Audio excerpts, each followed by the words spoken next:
quiero compartir con ustedes las lecciones que nos dan este evento de la harina y el aceite.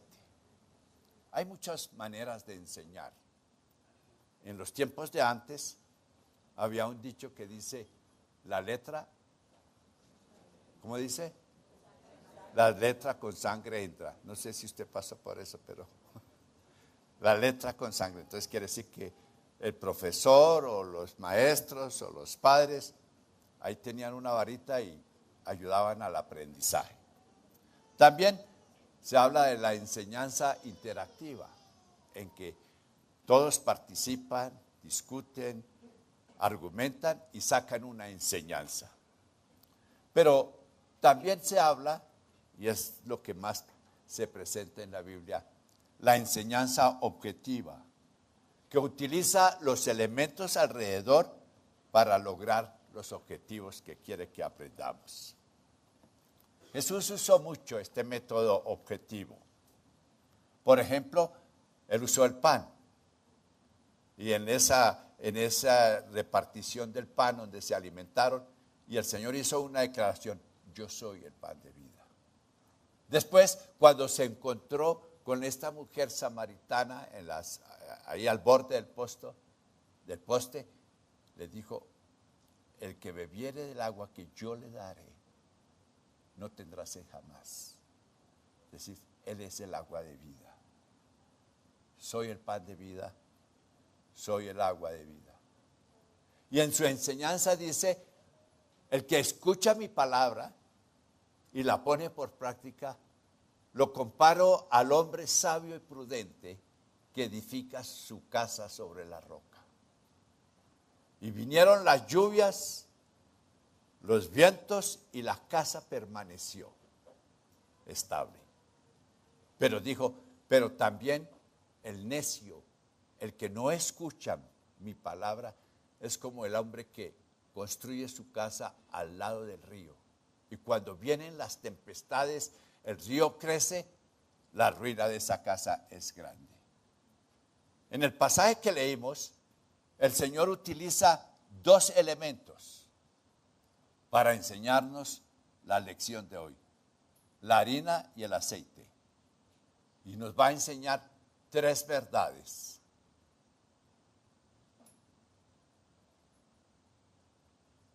En primer lugar,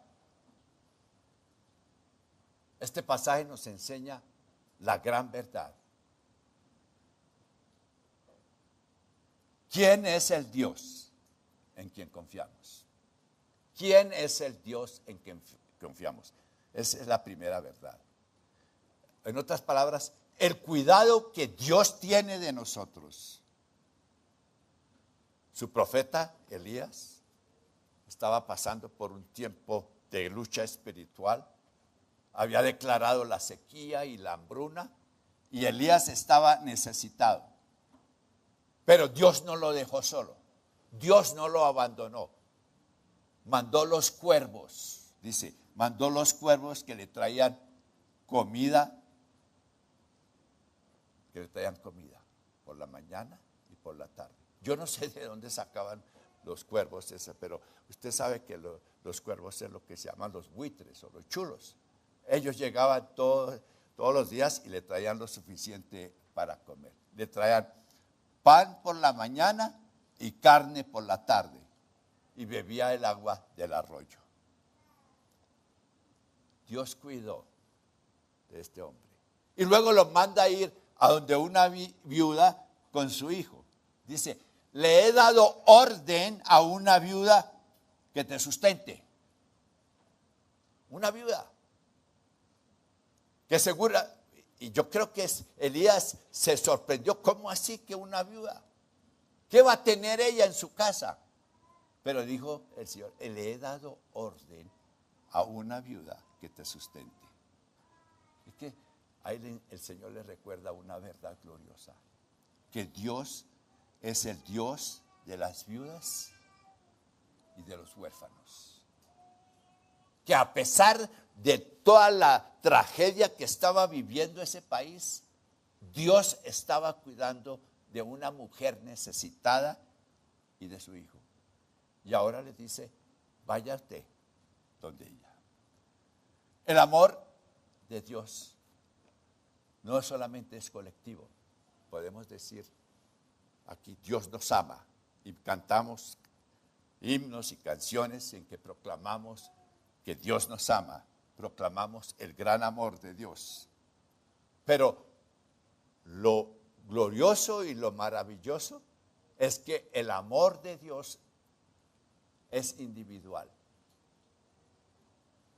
Dios te ama, Dios lo ama a usted, y Dios me ama. Dios me ama y Dios tiene cuidado de mí y de ustedes. El amor de Dios y la provisión de Dios es continua. Dice la Escritura que esta mujer y Elías y su hijo tenían lo suficiente para comer hasta que llegó el tiempo de la abundancia. El Dios en quien confiamos es el Dios que cuida de nosotros. El Dios en quien confiamos, este pasaje nos enseña de la grandeza del Dios en quien confiamos.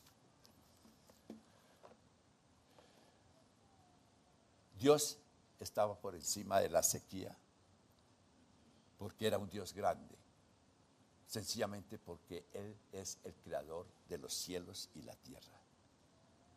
El mismo Dios que estaba cuidando de Elías y de esta viuda y de su hijo, era el Dios que había rescatado de Egipto a su pueblo, que los había llevado 40 años por el desierto, que nunca les faltó el alimento y que sus vestiduras y sus zapatos nunca envejecieron.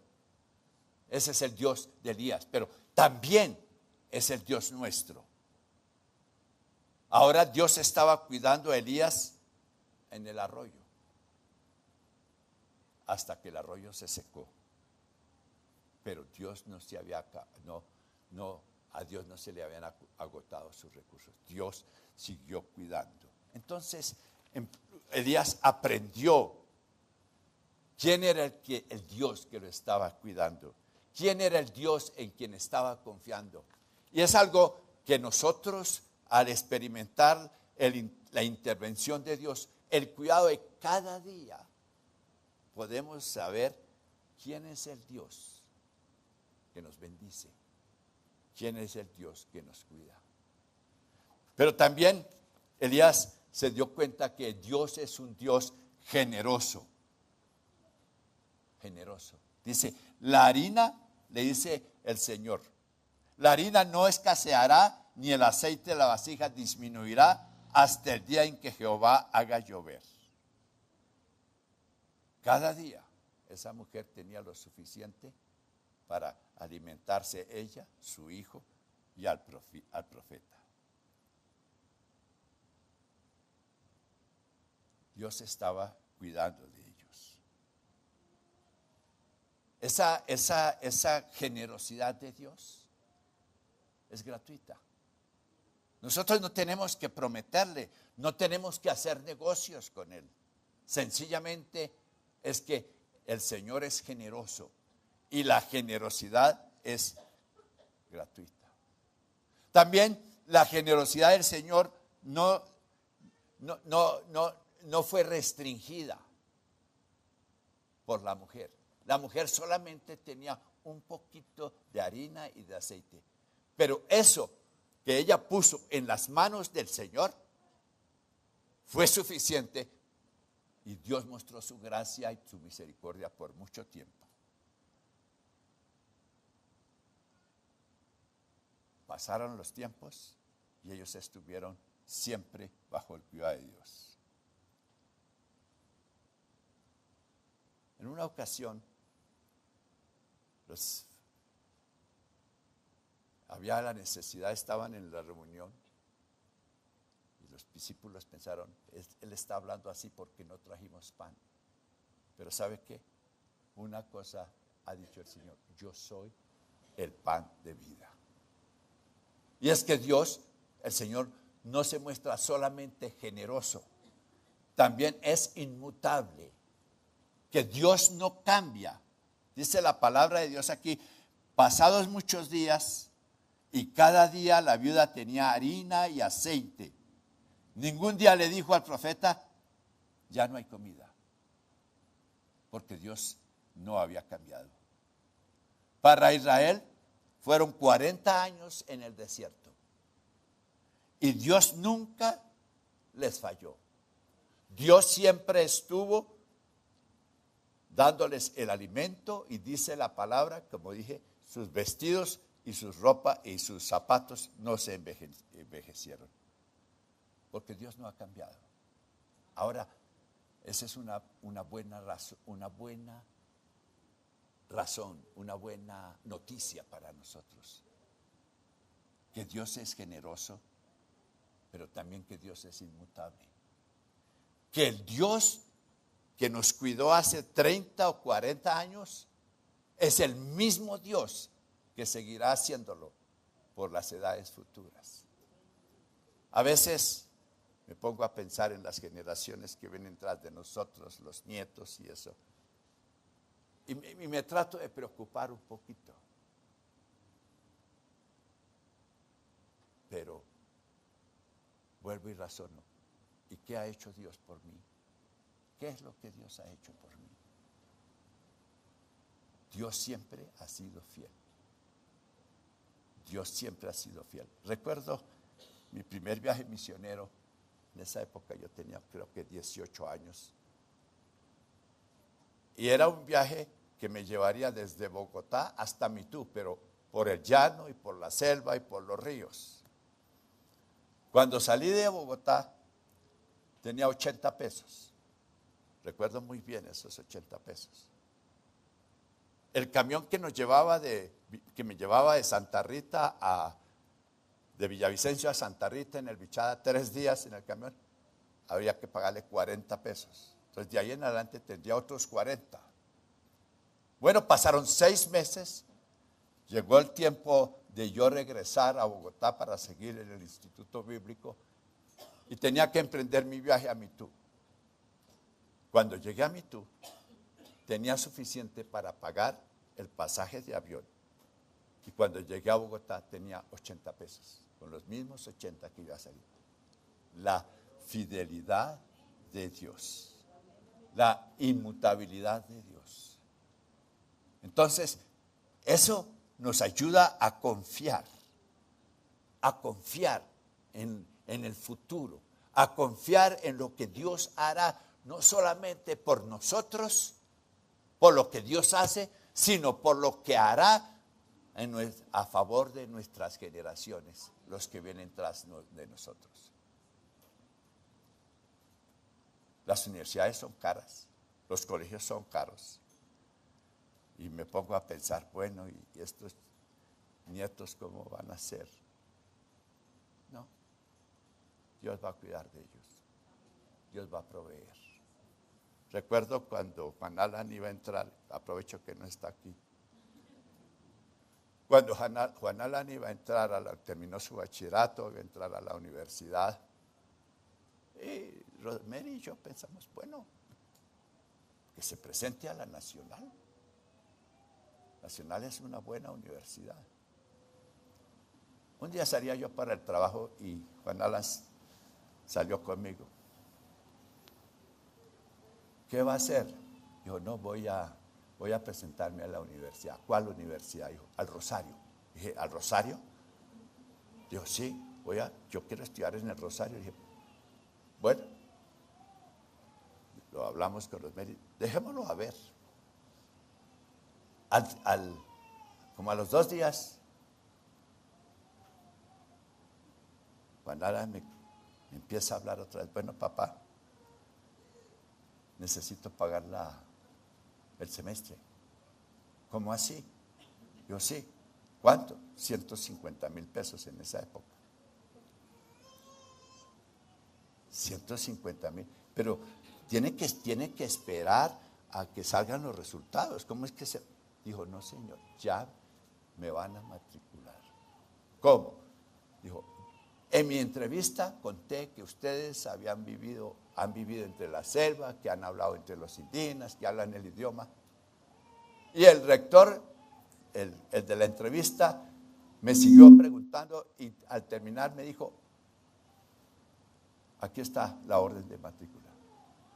Personas con ese pasado es lo que queremos en esta universidad, para la gloria del Señor. El Señor es fiel. Pero no solamente Dios es inmutable, también Dios es sabio. Y Dios mostró la sabiduría al llevar a Elías desde el arroyo a la casa de la viuda. En la cantidad de alimento que cada día ellos tenían, Elías sabía que Dios era sabio. Él supo alimentar a Israel todos esos años en el desierto.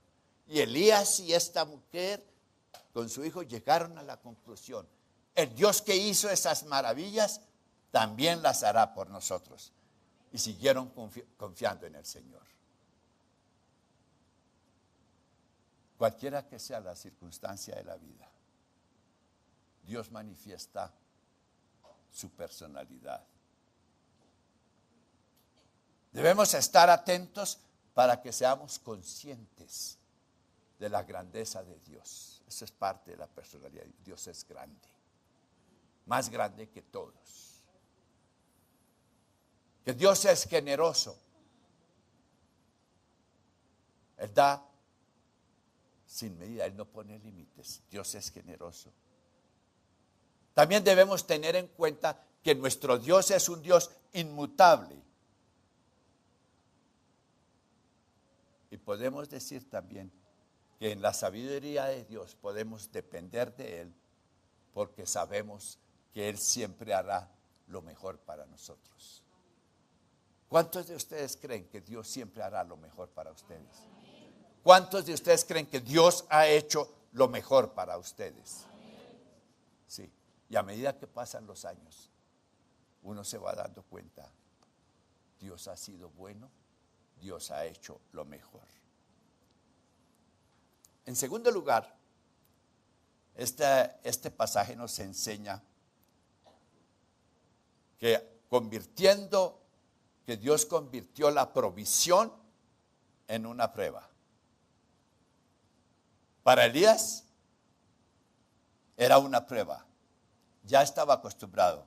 Pero para la viuda era una cosa nueva. Imagínese usted, llega Elías a esa casa y le dice, prepárame el pan. Y le dice, lo que tengo lo iba a gastar para mi hijo y yo y que nos moramos. Iba a preparar la última comida antes de dejarse morir. Tenía suficiente para cada uno. Sin embargo, Dios siguió proveyendo para ella, para el profeta y para su hijo todo el tiempo necesario hasta que vinieron las lluvias nuevamente. Ese es un cuadro que nos muestra la gracia del Señor. Quiere que cada día nosotros disfrutemos de su gracia. No podemos almacenar la gracia de Dios. La gracia de Dios es para cada día. Y cada día Dios manifiesta esa gracia. Ustedes saben lo que significa, ¿no? Gracia. Favor, recibir un favor inmerecido. Que salimos de nuestros hogares y regresamos por la gracia de Dios. Que el trabajo donde estamos, Dios lo bendice, no porque seamos especiales, sino por su gracia. Que nuestras generaciones van creciendo por la gracia del Señor. Y que nuestras familias, las familias de cada uno de ustedes, están siendo bendecidas por Dios, por la gracia del Señor. ¿Cuántos creen eso? Levanten su mano y digan amén.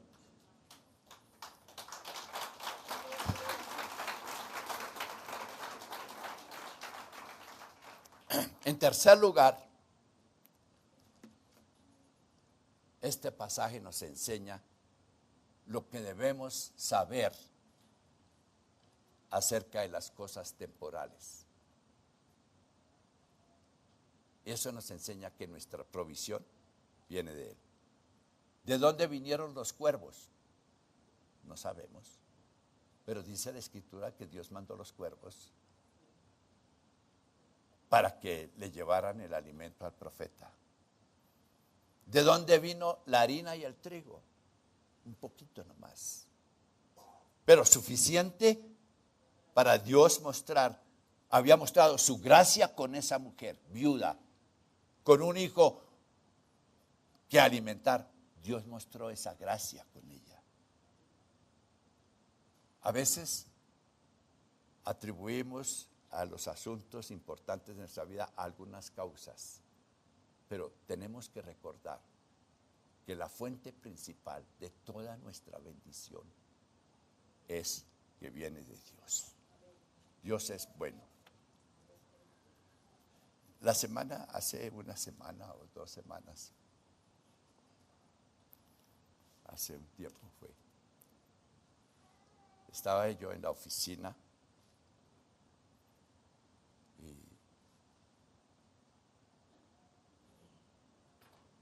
una mujer ahí llegó y me dice: don Juan, tengo, no me acuerdo bien, 400, 500 millones para prestarle a la Buena Semilla. ¿Y qué está haciendo? Yo estaba ocupado y yo dije: esta mujer está loca. Le dije: ¿qué está haciendo? Le dije: no, estamos en el proyecto de comprar esa máquina que está ahí, una máquina empastadora de libros que nos daría una revolución en la empresa. Y me dijo: deme los papeles. Entonces llamé a una secretaria, le dije: entréguele los papeles. Bueno, yo lo dejé así. Unas semanas después, la fábrica de la máquina en Suiza nos dijo que ya había sido pagada. El banco la había pagado. Nosotros le pagaríamos al banco. Eso es la gracia de Dios, que Dios es nuestro proveedor. Nuestras provisiones, su provisión, no depende no depende de usted. Claro, usted tiene que trabajar, ¿no? Usted no se puede quedar en la casa acostado mirando televisión. Usted tiene que trabajar. Pero Dios bendice su esfuerzo. Dios bendice su trabajo. Y Dios le prosperará. Así Dios lo hace. Y creo que les he contado esa anécdota. Ahí en Belfast, un día el pastor estaba pasando por una tiendita donde un muchacho vendía ollas. Ese negocito se lo había dejado el padre. Ollas, cucharas, platones, cosas así. Y el pastor le dijo: Stanley, si tú le das a Dios con una cuchara, Dios te dará por cucharadas. Si tú le das a Dios con una pala, Dios te devolverá a paladas. Y si tú le das a Dios por carretillada, Dios te devolverá carretilladas. El muchacho aprendió esa lección. Hoy día y de hace muchos años es el principal distribuidor de electrodomésticos de toda Europa. Porque Dios no se queda con nada. Porque Dios quiere bendecirnos y Dios quiere que sepamos que nuestras provisiones vienen de Dios. Los años que estuvimos en la selva, nosotros experimentamos eso. Que Dios era nuestro proveedor. Y nunca nos faltó nada. Dios siempre fue fiel con nosotros y ha sido fiel. Ahora, hay algo importante. Sí debemos estar satisfechos con lo que Dios nos provee y darle las gracias. Cada día que pasa, y con eso termino, tenemos la posibilidad de ver las manifestaciones de Dios. Elías estuvo atento al obrar de Dios y mantuvo su comunión con él. Una cosa que aparentemente, sí, en ese tiempo era muy importante, a nosotros nos parece un poco de harina y aceite, eso no es mucho. Porque a veces nos acostumbramos tanto a recibir las bendiciones de Dios que ni las notamos. Solamente esperamos cuando usted dice que el Señor quiere que usted compre un edificio de 10 pisos. Ahí sí va a empezar a cremarle al Señor. No, la bendición de Dios está desde las cosas pequeñas. Y nosotros tenemos que aprender a darle gracias a Dios. Dios tiene el derecho y Dios nos prueba con los dones que nos da. Él quiere saber qué vamos a hacer con lo que Él nos da. En toda circunstancia, mis hermanos, démosle gracias al Señor y miremos con detenimiento el obrar de Dios a nuestro favor. Y la bendición llega sobre nosotros de la misma manera que llegó sobre esa mujer viuda y necesitada. Dios no cambia. Dios es el mismo. Dios es el mismo Dios poderoso de Elías, de Abraham, de Isaac y Jacob. Y cuando estos antiguos personajes de la Biblia invocaban a Dios, eres el Dios de Abraham, eres el Dios de Isaac, eres el Dios de Jacob. ¿Por qué invocaban de esa manera a Dios? ¿Por qué no invocan así? Porque ellos vieron la fidelidad de Dios, el poder de Dios obrando a favor de estos tres hombres. Y hoy con toda gracia y con toda acción de gracias, usted puede decirle: Señor, tú eres el mismo Dios de Abraham, de Isaac, de Jacob. Y tú eres mi Dios. ¿Cuántos dicen eso? Puestos en pie, por favor.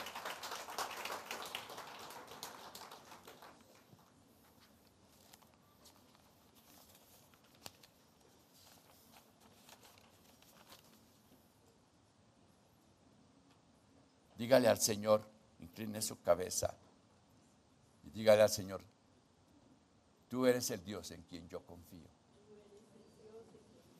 Te doy las gracias, Señor. Tú has sido fiel conmigo. Tú eres mi proveedor.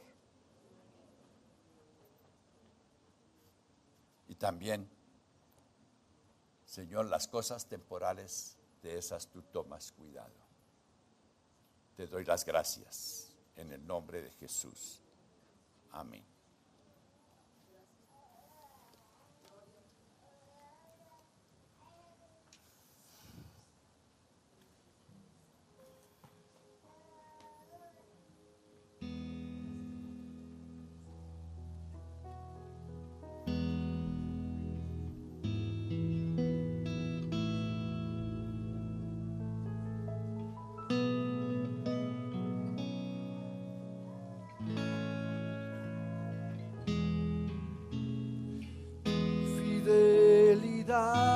Todos. Es grande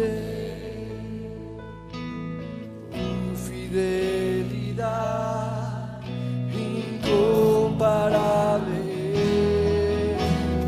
Nadie como tú, bendito Dios.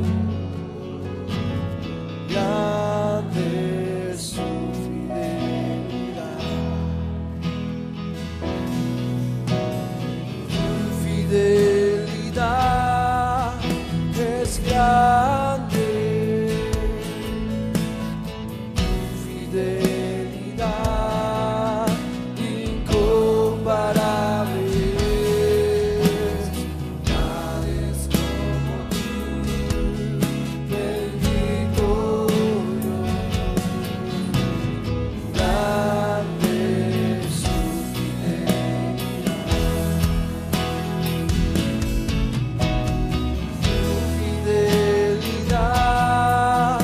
es grande, fidelidad incomparable. Nadie es como tú, bendito Dios. Grande es su fidelidad. Grande es su